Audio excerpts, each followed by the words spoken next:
പ്രിയ വിദ്യാർത്ഥികളെ, ഇന്ന് നമ്മൾ വളരെ ഹൃദയസ്പർശിയായ ഒരു കഥയെക്കുറിച്ചാണ് പഠിക്കാൻ പോകുന്നത്. ലോകപ്രശസ്തമായ ഒരു ചിത്രത്തിന്റെ പിന്നിലെ ത്യാഗത്തിന്റെയും സ്നേഹത്തിന്റെയും കഥയാണിത്. പ്രാർത്ഥിക്കുന്ന കൈകൾ, പ്രേയിങ് ഹാൻഡ്സ്. നമുക്കീ പാഠഭാഗമൊന്ന് വിശദമായി നോക്കാം. ചുരുക്കം: പ്രാർത്ഥിക്കുന്ന കൈകൾ എന്ന കഥ 15-ാം നൂറ്റാണ്ടിൽ ജർമ്മനിയിലെ ഒരു വലിയ പാവപ്പെട്ട കുടുംബത്തിലെ സഹോദരങ്ങളായ ആൽബ്രട്ട് ഡ്യൂററിന്റെയും ആൽബർട്ടിന്റെയും ത്യാഗനിർഭരമായ സ്നേഹബന്ധത്തെക്കുറിച്ചാണ്. 18 മക്കളുള്ള ഡ്യൂറർ കുടുംബത്തിന് ഭക്ഷണം കണ്ടെത്താൻ പിതാവ് ഒരു സ്വർണ്ണപ്പണിക്കാരൻ എന്ന നിലയിൽ ഏറെ ബുദ്ധിമുട്ടി. ദാരിദ്ര്യമുണ്ടായിരുന്നിട്ടും ആൽബ്രട്ടിനും ആൽബർട്ടിനും അക്കാഡമിയിൽ പോയി ചിത്രകല പഠിക്കണമെന്ന സ്വപ്നമുണ്ടായിരുന്നു. പഠിക്കാൻ പണം കണ്ടെത്താൻ കഴിയില്ലെന്നു മനസ്സിലാക്കിയ അവർ ഒരു ഉടമ്പടിയിലെത്തിച്ചേർന്നു. അവർ ഒരു നാണയമെറിയും. ജയിക്കുന്നയാൾ അക്കാഡമിയിൽ പഠിക്കാൻ പോകും, തോൽക്കുന്നയാൾ ഖനികളിൽ ജോലി ചെയ്ത് സഹോദരനെ പിന്തുണയ്ക്കും. ആൽബ്രറ്റ് നാണയമെറിഞ്ഞതിൽ ജയിക്കുകയും അക്കാഡമിയിൽ പോയി പ്രശസ്തനാവുകയും ചെയ്തു.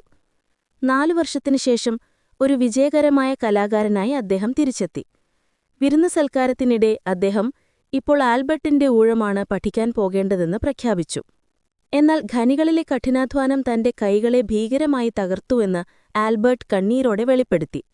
സഹോദരന്റെ ത്യാഗത്തെ ആദരിക്കാൻ ആൽബ്രട്ട് ഡ്യൂറർ ആൽബർട്ടിന്റെ ആ ദുരിതമനുഭവിച്ച കൈകൾ ശ്രദ്ധയോടെ വരച്ചു.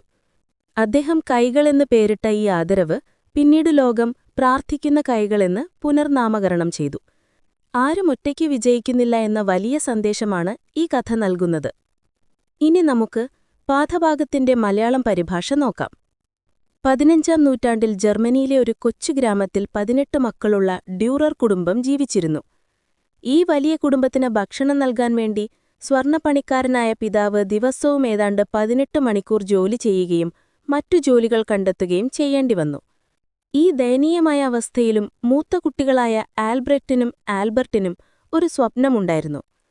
ഇരുവർക്കും ചിത്രകലയിൽ തങ്ങളുടെ കഴിവുകൾ പിന്തുടരണം.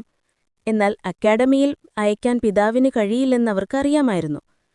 പല ചർച്ചകൾക്കൊടുവിൽ അവരൊരു ഉടമ്പടിയിലെത്തിച്ചേർന്നു. അവർ ഒരു നാണയമെറിയും.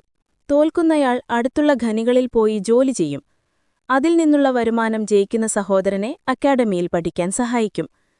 4 വർഷം കഴിഞ്ഞ് പഠനം പൂർത്തിയാക്കിയ ശേഷം ജയിച്ച സഹോദരൻ രണ്ടാമത്തെ സഹോദരനെ പഠിക്കാൻ സഹായിക്കും.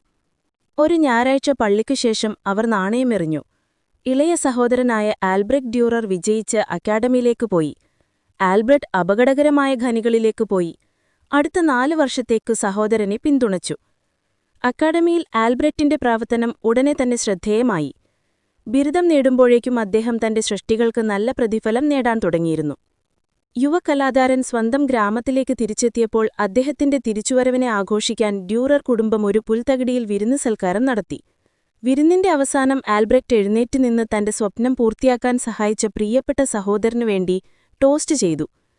"ഇനി നിന്റെ ഊഴമാണ് ആൽബർട്ട്, നിനക്ക് അക്കാഡമിയിലേക്ക് പോകാം, ഞാൻ നിന്നെ നോക്കിക്കൊള്ളാം," അദ്ദേഹം പറഞ്ഞു. ഇത് കേട്ട് എല്ലാവരും ആൽബർട്ടിനെ നോക്കി. കണ്ണീരൊഴുക്കിക്കൊണ്ട് അദ്ദേഹം തലയാട്ടി വിങ്ങിപ്പൊട്ടി "വേണ്ട, വേണ്ട, വേണ്ട" എന്ന് ആവർത്തിച്ചു. അവസാനം ആൽബർട്ട് എഴുന്നേറ്റ് നിന്ന് തന്റെ കവിളിലെ കണ്ണീർ തുടച്ചുമാറ്റി. അവൻ മൃദുവായി പറഞ്ഞു, "വേണ്ട സഹോദരാ, എനിക്ക് അക്കാഡമിയിൽ പോകാൻ കഴിയില്ല. എനിക്കിപ്പോൾ വളരെ വൈകിപ്പോയി. നോക്കൂ, ഖനികളിലെ 4 വർഷം എന്റെ കൈകളോട് ചെയ്തതെന്താണെന്ന്. എന്റെ ഓരോ വിരലിലും എല്ലുകളും ഒരു പ്രാവശ്യമെങ്കിലും തകർന്നിട്ടുണ്ട്.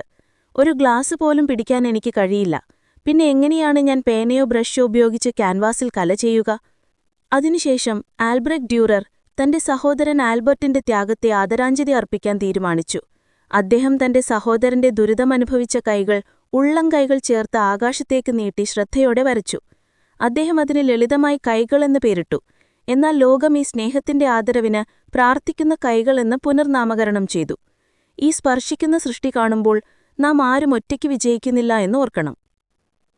ആൽബ്രട്ട് ഡ്യൂറർ ജർമ്മൻ നവോത്ഥാന കാലഘട്ടത്തിലെ പ്രധാന കലാകാരന്മാരിൽ ഒരാളായിരുന്നു. അക്കാഡമിയിൽ ചേർന്ന ഉടനെ തന്നെ അദ്ദേഹത്തിന്റെ ചിത്രങ്ങളും കൊത്തുപണികളും പ്രൊഫസർമാരുടേതിനേക്കാൾ മികച്ചതായിരുന്നു. അദ്ദേഹത്തിന്റെ മാസ്റ്റർഫുൾ പോർട്രേറ്റുകൾ പെൻസിലും സിൽവർ പോയിന്റ് സ്കെച്ചുകളും വാട്ടർ കളറുകളും കരിചിത്രങ്ങളും കൊത്തുപണികളും ചെമ്പിൽ പതിച്ച ചിത്രങ്ങളും ലോകത്തിലെ എല്ലാ വലിയ മ്യൂസിയങ്ങളിലുമുണ്ട്. ഈ ചിത്രങ്ങളിൽ ഏറ്റവും കൂടുതൽ ആളുകൾക്ക് പരിചയമുള്ളത് പ്രാർത്ഥിക്കുന്ന കൈകൾ എന്ന ചിത്രമാണ്. ഇന്നത്തെ നമ്മുടെ ക്ലാസ് നമ്മളിവിടെ അവസാനിപ്പിക്കുന്നു. മറ്റൊരു ക്ലാസ്സുമായി വീണ്ടും കാണാം. ബൈ.